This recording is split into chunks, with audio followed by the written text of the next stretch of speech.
Bueno, a continuación lo que vamos a ver es un caso de aplicación de Glasso al dataset de estadísticas futbolísticas extraído del FIFA 2024.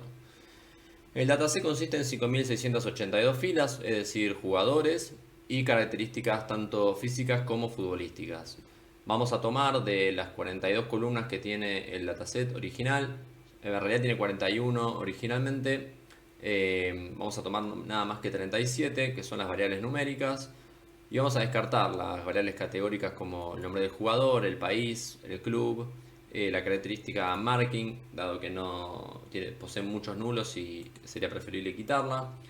Y acá es la variable value, el valor de mercado, que vamos a quitar y vamos a usar en su lugar value number, que refiere a su valor de cuánto cotiza en el mercado. El resto son variables que hablan de su capacidad futbolística en un rango entre 0 y 100 aproximadamente. Estas son, por ejemplo, variables de goalkeeper, del arquero, qué tan buenos voleando, qué tan buenos tirando penales, qué tan buenos lanzando tiros libres y demás. Así que en primer lugar lo que vamos a ver es qué pasa si analizamos las correlaciones, ¿no? Es un dataset ideal para ver qué variables correlacionan con cuál. Y lo que tenemos acá a la izquierda es la matriz de correlaciones. Este heatmap donde lo que nos muestra es que hay muchas correlaciones en este dataset.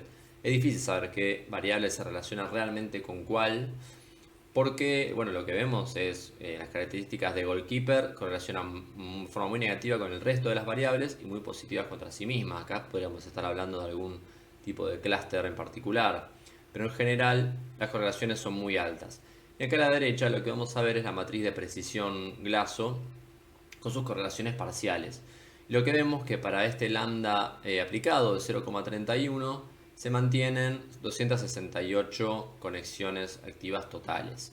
Si esto lo llevásemos a un extremo muy bajo, lo que vamos a mantener son 557 conexiones activas, que corresponderían casi a la totalidad del dataset. Todas las variables se relacionan con todas. Y si somos más estrictos, vamos a ver cómo la mayoría de estas correlaciones tienden a desaparecer y mantenerse solamente las menos espurias. Así que bueno, vamos a mantener por ahora un lambda en 0,3. Esto no hay un lambda ideal, sino que va a depender del caso que uno esté estudiando, si está haciendo simplemente un análisis estadístico para conocer las relaciones más fuertes. Y también si vemos que se trata de un dataset con muchas correlaciones, quizás querramos aplicar un penalizador lambda más fuerte. Nuevamente, algo importante para mencionar es que las variables que nosotros veamos relacionadas acá no nos hablan de causalidad. No es que en este caso, por ejemplo, altura y peso dependa una de la otra necesariamente. Quizás sí, pero no es lo que nos está diciendo Glasso. Así que acá algo que vamos a ver es la red en grafo de lo que sucede con este dataset. Lo que vemos es, tal cual veíamos en el heatmap, una red muy densa, muy conectada, no hay ninguna variable que haya quedado sola. Y lo que vamos a ver es qué pasa si aplicamos algunos valores de lambda más estrictos. Pero primero estaría bueno ver cómo afecta, ¿no? Cómo cambian las relaciones de una variable. Vamos a elegir, por ejemplo, stand tackle, que refiere a los tackles de costado, que es una variable más de carácter defensiva. Actualmente en el dataset se relaciona con aproximadamente, vemos unas 7 u 8 variables que están influyendo, de alguna forma positiva y otra de forma negativa. Y si llevamos este valor de lambda a algo más estricto, vamos a suponer 0, vamos a poner 0,76.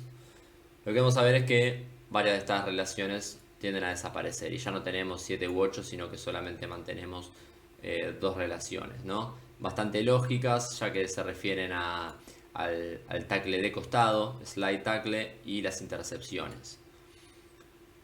Bien, ahora si queremos ver la red completa, lo que vamos a ver es una red con nodos ya sueltos que han perdido sus relaciones, que se van formando algunos clústeres. Algunas siguen estando muy conectadas, es difícil quizás interpretar algunas, así que vamos a aplicar todavía un lambda mucho más estricto para ver cuáles son las únicas relaciones que se mantienen. Y bien, ahí lo que se ve es, bueno, lo que decíamos antes, ¿no? Intercepciones con tackle, mantienen, eh, mantienen un clúster que se refiere a la característica de posición defensiva, ¿no? Es lo más, acá está bueno Glasso para identificar cuáles son de forma natural las variables que afectan a un jugador defensivo. Más allá que un jugador defensivo pueda tener características más agresivas o sean grandes o de gran tamaño, pero lo más importante termina radicando en las intercepciones y en los tackles tanto de costado como frontales. Después, bueno, bastante obvio, se mantiene acá un clúster que refiere a las características de arquero, goalkeeper, y se mantienen algunas más de carácter de control que están relacionadas con el control de pelota, ¿no? Pase corto, al amague, la aceleración y el sprint de velocidad van muy de la mano. Vemos como ya ahora tenemos una red muy esparsa. Pero no solamente está bueno ver qué relaciones son las que muestra, la que nos deja Glasso, sino también cuáles fueron las que se perdieron, cuáles fueron las que mató nuestro penalizador, que a veces nos suele llegar a sorprender.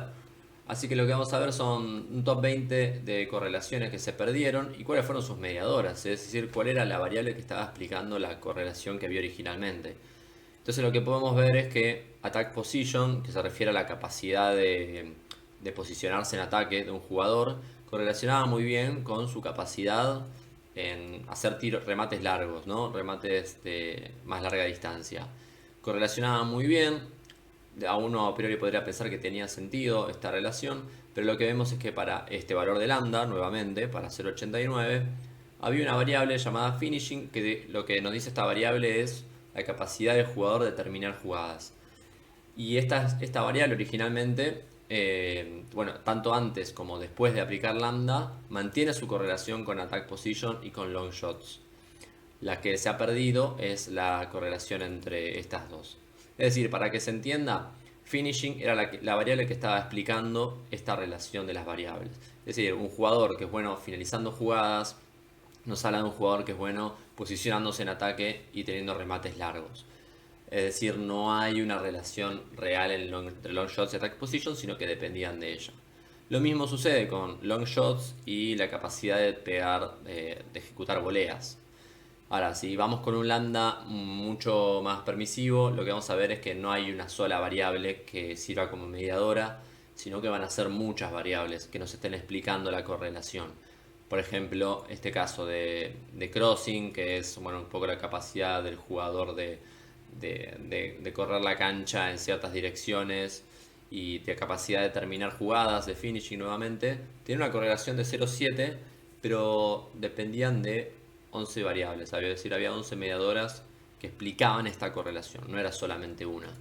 Después de haber aplicado el lambda, este lambda de 0,3, esta relación se murió, pero se mantiene crossing con acceleration, crossing con sprint speed, crossing con agility y lo mismo finishing con cada una. Es decir, finishing y crossing se siguen relacionando con estas variables. Así que bueno, es bastante amplio el análisis que se puede hacer, todo dependerá un poco del caso de estudio. Acá nos está sirviendo mucho para poder encontrar cuáles son las variables que van más de la mano y cuáles son las variables que más afectan a cada posición de juego. Algo que se podría hacer a futuro es, mirando la red en 3D, es quizás colorear los nodos de acuerdo a la posición del jugador y ver cuáles son las que terminan relacionándose entre sí, es decir, cuáles son las relaciones que, valga la redundancia, relacionan mediocampo con delantero, mediocampo con defensor y demás, y cuáles son las que quedan, ¿no? Como vimos de goalkeeper o vimos para la defensa.